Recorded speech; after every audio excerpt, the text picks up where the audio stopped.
It is said that once Indra, the king of heaven, was cursed by his spiritual master Brihaspati on account of his misbehavior, and he became a hog on this planet. After many days, when Brahma wanted to recall him to his heavenly kingdom, Indra, in the form of a hog, forgot everything of his royal position in the heavenly kingdom, and he refused to go back.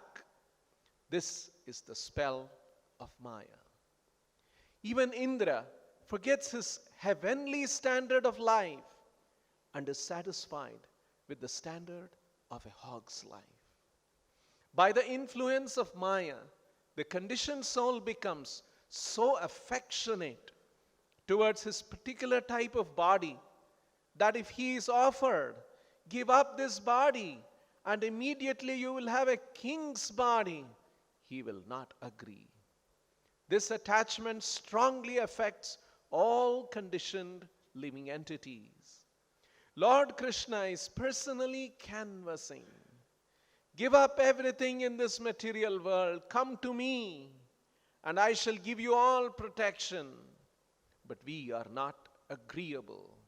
We think we are quite all right. Why should we surrender unto Krishna and go back to his kingdom? This is called illusion or Maya. Everyone is satisfied with his standard of living, however abominable it may be. Thus ends the Bhaktivedanta purport. Narakastopi deham vai na pumam styaktum ichchati narakyam nirvrutau satyam devamaya vimohitaha. This is another instruction by Kapila. He's describing the mentality and the situation and the thinking and the conception of a conditioned soul. So, narakastopi deham vai na pumam styaktum ichchati. Even though he is narakastha, he is situated in hell or in a hellish condition, still pumam deham tyaktum na ichchati.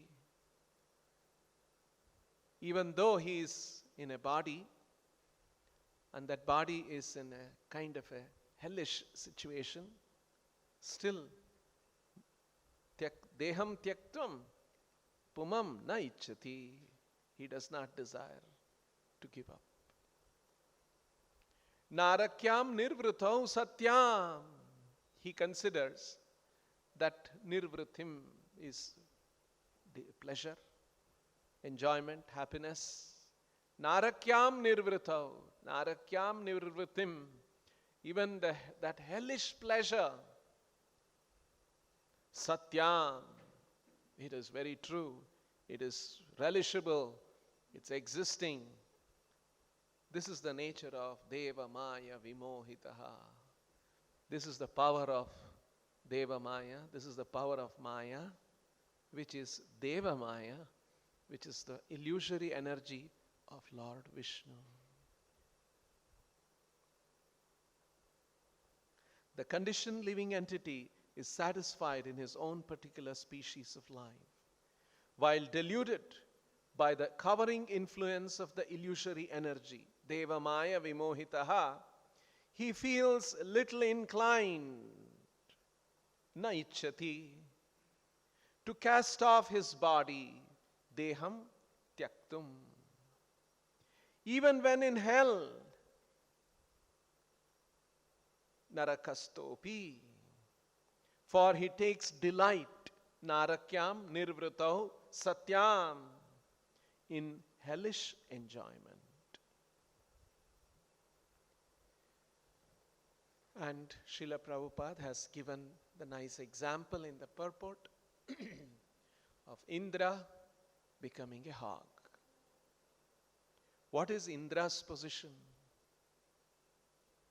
To be in the Swarga Loka, to be in the midst of such enjoyment, But when Indra becomes a hog, he cannot perceive, he cannot conceive of a higher grade of happiness than what he is going through. That is because of Deva Maya Vimohitaha. Avaranatmaka Shakti of Deva Maya, the covering potency of the illusory energy, and he does not understand that there is a higher standard of enjoyment. This is another interesting perspective that Srila Prabhupada presents. It's a fact that we are all after enjoyment, but there are different gradations of enjoyment. There are different standards of enjoyment. And human form of life allows us to discriminate these, discern this. There are different standards, and I must aspire for a higher standard of living and a higher standard of pleasure. The pleasure that one can get by sense gratification is available even in the animal species of life. So as human beings, we can aspire for a higher standard of pleasure than what animals seek with Indriya Vishaya.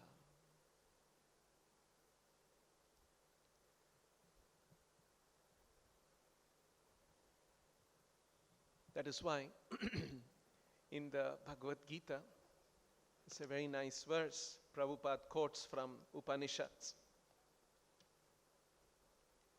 How the mind is the cause of bondage and mind is the cause of liberation for the living entity. Mana eva manushyanam karanam bandha mokshayoho. Mana eva karananam. Mana eva manushyanam karanam bandha mokshayoho. Both for bandha and for moksha, mana eva manushyanam karanam. The mind is the cause. Bandhaya Vishaya Sangho. When Vishaya Sangha, Vishaya means sense enjoyment.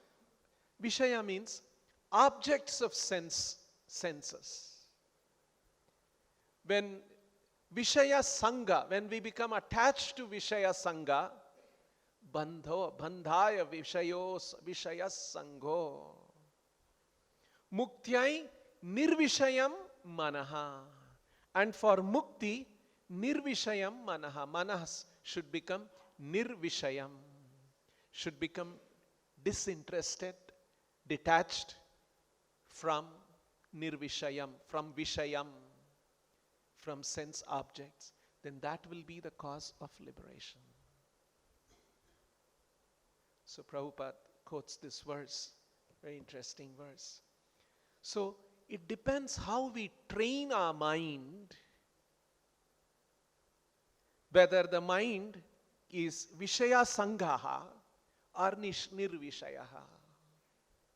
Whether if the mind is trained to become attached, if there is no other training, just like in modern day, people have no higher perspective of life.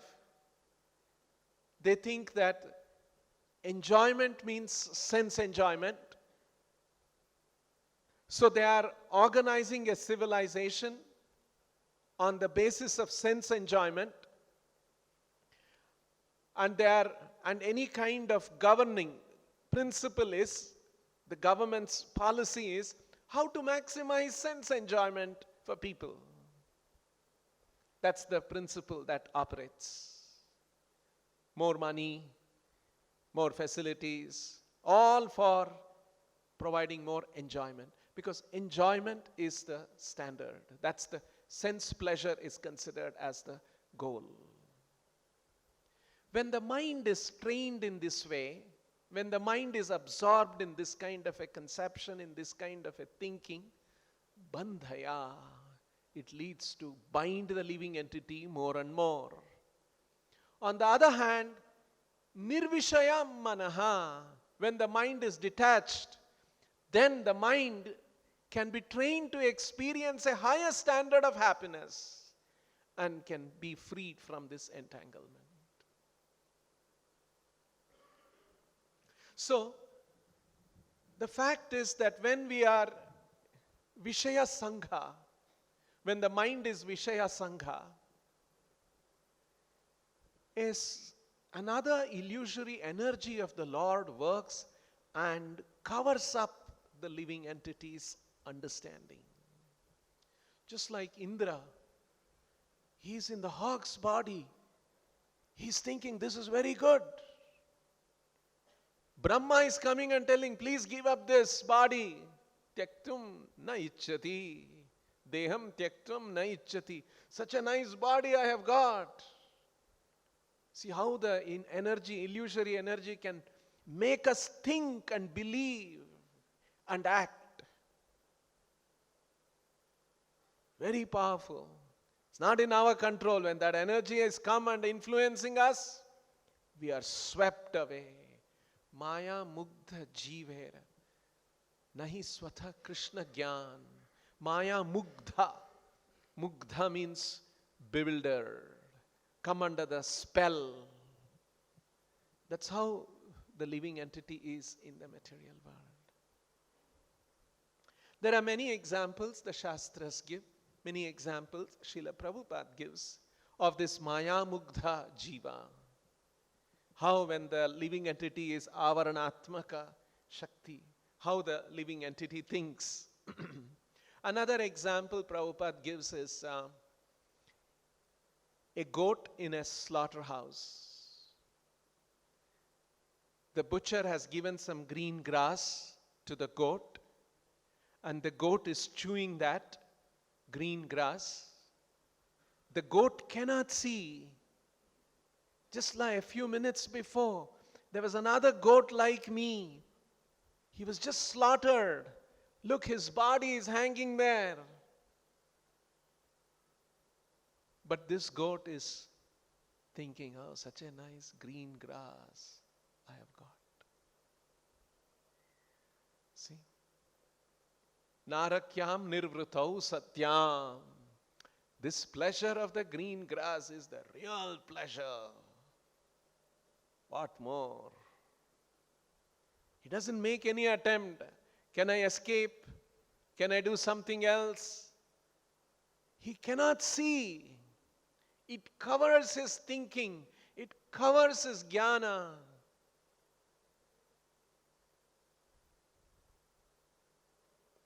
Another example Srila Prabhupada gives is the camel chewing the thorns. Actually, when you chew the thorn pricks and it pains. But the camel never gives up. It keeps chewing the thorn. And it cuts the tongue, the blood comes out, and the blood mixes with the thorn, and the taste of the blood, it's very nice. See how the illusory energy works? Narakyam nirvrutau satyam. It's pain, but we interpret it as pleasure. Narakyam nirvrutau satyam devamaya vimohitaha. Another example that the Bhagavatam gives is a moth attracted to the fire. If you move the fire this way, the moth keeps just going round and moves with the fire. Is actually completely bewildered, carried away. So this is how the illusory energy works. And another example that Bhagavatam gives is Kanduyanena karayoriva dukkha dukkham.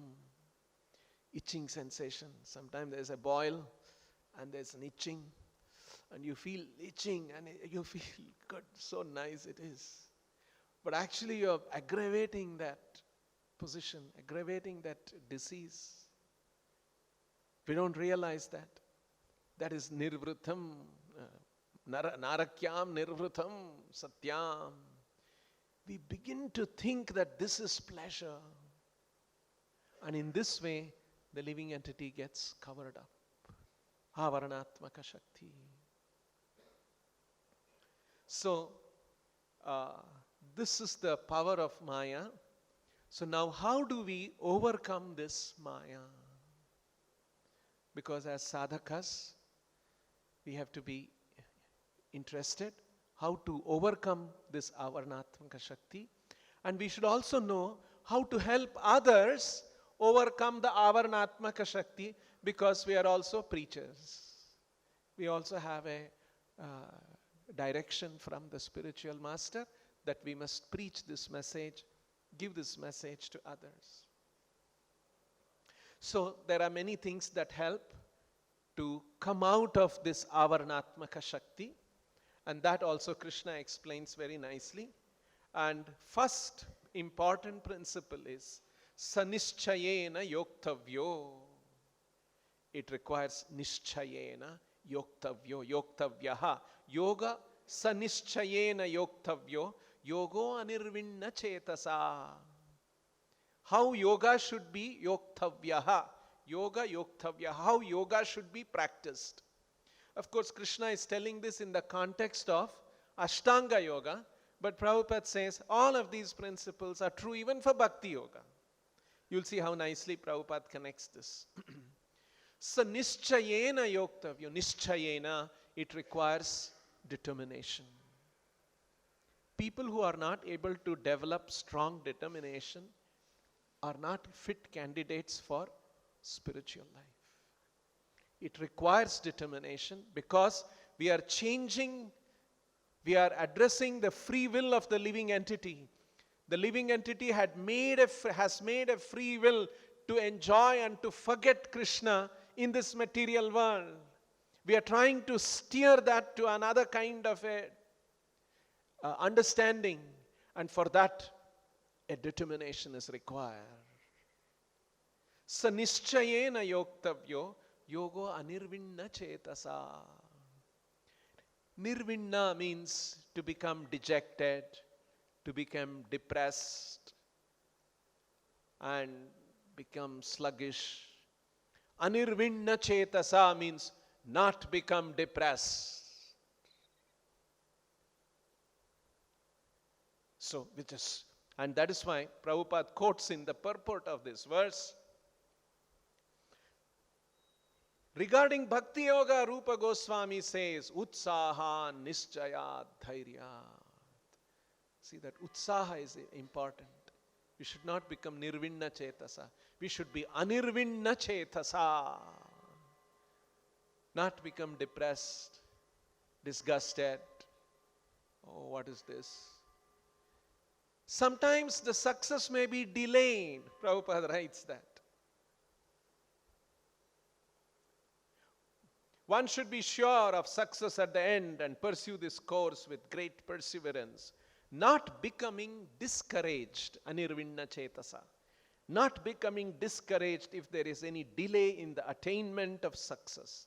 Success is sure for the rigid practitioner. Regarding Bhakti Yoga, Rupa Goswami says, Utsaha Nischayat Dhairyat Tat Tat Karma Pravartanat. The process of Bhakti Yoga can be executed successfully with full-hearted enthusiasm, perseverance and determination by following the prescribed duties in the association of devotees and by engaging completely in activities of goodness. And in this purport, Prabhupada explains, this Anirvinna Chetasaha Nischayena Sanischayena Yoktavyo Yogaha, the story of the sparrow whose eggs were removed, was stolen by ocean, and the sparrow was so determined, practically had taken up an impossible task Can a sparrow ever empty an ocean? Impossible. So I'll come to that, how nicely this gets related. So the first is Nishchayena Anirvinna Chetasaha Yoga Yoktavyaha Sankalpa Prabhavan Kamams Tyaktva Sarvan Asheshataha. Sankalpa Prabhavan Kamams. Kama, sense gratification, desire for sense gratification, enjoyment. Sankalpa Prabhavan Kamams. Sankalpa has many meanings. One of the meanings is a declaration of purpose, like we do at this certain ritual is performed, Abhishek is performed, we do a sankalpa. That's called a declaration of purpose, a will to perform that vrata. Sankalpa also means conception, an idea. So sankalpa prabhavan kamams. So a certain materialistic idea, a materialistic conception of life generates prabhavan kamams, generates certain material ideas. We are the body, and the body should be gratified nicely. So this kind of an idea, which is the dominant idea in the mainstream world today. So that kind of a sankalpa prabhavan kamams tyaktva sarvan asheshataha. One should be wanting to give up all desires. Sarvan tyaktvan sarvan asheshataha, without any residues, wanting to give up these things. And for doing that, manasa eva indriya gramam viniyamya samantataha. So for doing that, manasa, indriya gramam, all the set of senses, indriya gramam means set of senses, the 5 senses, and the mind, manasa eva indriya gramam viniyamya. And one has to regulate. So that's why regulation is essential. That's a very basic thing that we do. We rise early, we have a bath, we come for Mangalarati, we chant so many number of rounds, hearing class, eating prasadam, avoiding bhoga. This is all niyama. This is essential. If we have to come out of avaranatmaka shakti, if we don't want to come out of avaranatmaka shakti, there's a different matter. So manasevindriya gramam viniyamya samantataha, from all sides. Because this manasa and indriya is attacked from different directions as we interact with this in this material world. Samantataha viniyamya. In all respects, regulating the mind and the senses. And this is the way to practice yoga. And Prabhupada explains all of this is very much applicable to Bhakti Yoga. Similarly, the practice of yoga, especially Bhakti Yoga in Krishna consciousness, may appear to be a very difficult job, but if anyone follows the principles with great determination, the Lord will surely help, for God helps those who help themselves. So while we do all of these things, another important principle is that we must be constantly praying to the Lord for protection. Ahankara mattahaya nitai pada pashariya asatyera satyakarimani. Such a wonderful statement by Narottam Das Thakur. Asatyera satyakarimani. Asatya we will be considering as satya. Just like here, narakyam nirvrutau satyam devamaya vimohitaha. Something that is asatya, it is untrue, impermanent, illusory, satyakarimani. And we will be thinking that as truth And we'll be pursuing our whole life. Just see how materialistic people are so bewildered. And just see how Lord has saved us, Prabhupada has saved us. And for this ahankara mattahaya, this ahankara, that false ego, that I must enjoy, mattahaya, can completely intoxicate us. That's the power of Devamaya, Vimohitaha. And so Narottam Das Thakur says, ahankara mattahaya nitai pada phashariya. If you forget the lotus feet of Nityananda Prabhu, so praying to Nityananda Prabhu for his mercy, for his protection, while we are doing all other things, nishchayena yoktavyo anirvinna chetasa sankalpa prabhavan kamams tyaktvam, giving up material desires, indriya viniyamya manasa indriya gramam viniyamya, doing all that is essential, and we should be praying for the Lord's mercy. Prabhupada says, the qualification for receiving the Lord's mercy is practicing all of these things strictly. The Lord sees that, yes, the devotee is struggling here, and then he intervenes. Just like Garuda saw the sparrow struggling very hard.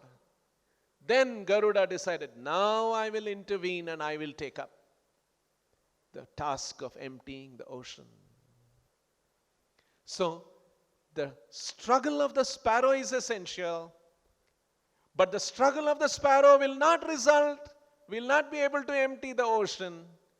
Then a higher intervention of Garuda is essential. Then the sparrow will get its eggs back. The yogi's struggle and his yoktavyaha, practicing, niyamyaha, anirvinna chetasa, all that is essential. Then the Lord's mercy we can expect. So both are essential. Simply by struggling, we will not be able to.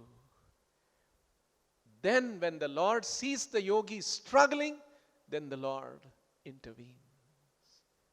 Daivihesha gunamayi mamamaya duratyaya mameva ye prapadyante, unless the Lord intervenes.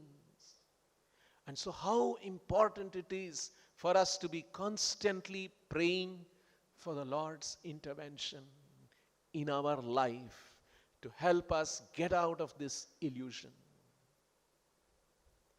So, for devotees who are practicing Krishna consciousness, Prabhupada has said there are two kinds of Maya. One is the avaranatmaka, another is the prakshepatmaka. One is to pull down, prakshepatmaka. Another one, it pulls you down. So we have to guard ourselves from both these two kinds of Mayas. And especially for a devotee who is strictly practicing, Maya uses another energy, prakshepatmaka, to pull down the living entity. That's why when devotees sometimes, this has happened even during Srila Prabhupada's time. There were devotees who left Krishna consciousness. There was once a devotee, very early stage in San Francisco. Prabhupada was giving a class, and there was one devotee, he had initiated him. His name was Ravindra Swarup. And he had a little difficulty in practicing Krishna consciousness. And one day when Prabhupada was giving a class, the young boy, he started crying loudly. So Prabhupada stopped and he looked at him and he said, yes. And he was crying loudly. He called him. And so this devotee crawled on his hands and legs, came close to Srila Prabhupada. And he put his head on Prabhupada's lap, and Prabhupada was stroking him very gently. And he was crying loudly. Prabhupada said, "Don't worry, everything will be all right." And he was still crying. Suddenly he got up, walked out of the hall. "I love you." He turned and told Prabhupada, "I love you, but I want to know God directly without anyone in between." He walked out of the hall. So that was the first bloop. First devotee, and Prabhupada had witnessed that one. Prabhupada later on talked about it. But such things happened. Some kind of an idea that I must go to God directly without anyone in between. Not knowing, not knowing the principles. Maya mugdha jiva swatha Krishna nahi swatha Krishna gyan. Jivera krupaya kaila Krishna Veda Puran. Krishna has given Veda Purana so that we can come out of this Avarnatmaka Shakti. So sometimes a spiritualist, someone takes to Krishna, don't know all of these principles, and all of these kind of things happen. So it's also very interesting how Srila Prabhupada was helping devotees overcome this. There was a devotee, a young woman, about 20, young girl. And her sister had become a devotee. Her sister and sister's husband, Mukunda and Janaki. And Janaki had a sister. So she had seen Prabhupada during the wedding of her sister. And later on, Prabhupada, Mukunda and Janaki came to San Francisco from New York. And Prabhupada had written a letter to him to help him start a temple in San Francisco. So Mukunda and Janaki got a few friends of theirs and sister, and all of them now rented a house, and they invited Prabhupada, and Prabhupada came there. And Prabhupada, similar to what he had done in New York, he was conducting classes, he was conducting kirtan. And other times, so this Janaki had a sister, and she was drawn to Prabhupada, she recalls. Because Prabhupada was such a wonderful personality. So apart from the classes, during kirtans she would feel like crying. Sometimes she would cry. But when Prabhupada was giving class, she would doze off. Different things that happen to devotees. So her sister had taken initiation, but she was still reluctant. She was not still made up her mind. And what she liked especially was, Prabhupada used to have an informal sitting session. He would sit on a rocking chair and he would have his japamala, and devotees would sit on the floor at his feet and have very informal discussion. And they would talk about different things, and Prabhupada would give the Krishna conscious perspective and explain. And that was like you can ask any question and Swamiji will answer, and very. And so she used to like those kind of sessions. And one day, few devotees were sitting,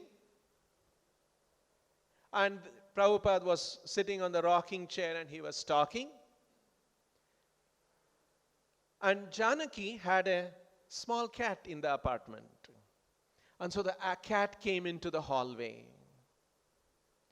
And the cat looked around, walked in between the devotees, came straight in front of Srila Prabhupada, sat there, looked up at Prabhupada, and mewed.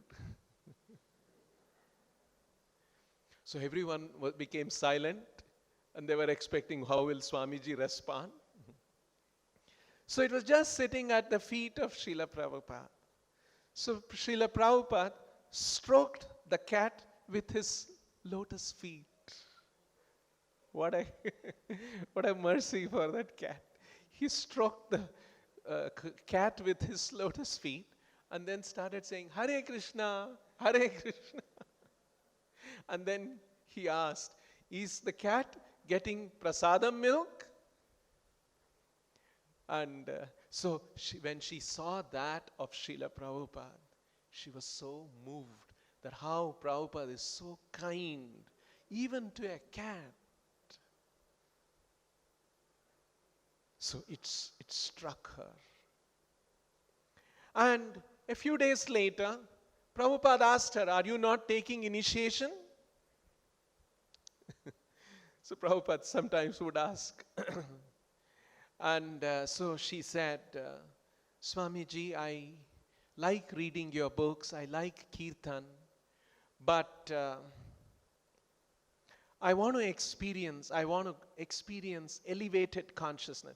Those days among these hippies, they were very interested in elevating consciousness. That was a concept. And Srila Prabhupada used to say, yes, you can elevate your consciousness without drugs. Because their idea was elevating consciousness with drugs. And so Prabhupada said, no, you can elevate your consciousness without drugs. So she said, Swamiji, I want to elevate my consciousness and I want to go to Tibet. So Prabhupada was a little disappointed. They're trying to go to, because Buddhism was somehow prevalent those days. And so Prabhupada said, if you follow me, I will elevate your consciousness to level much higher than Tibet and the mountains in the Tibet.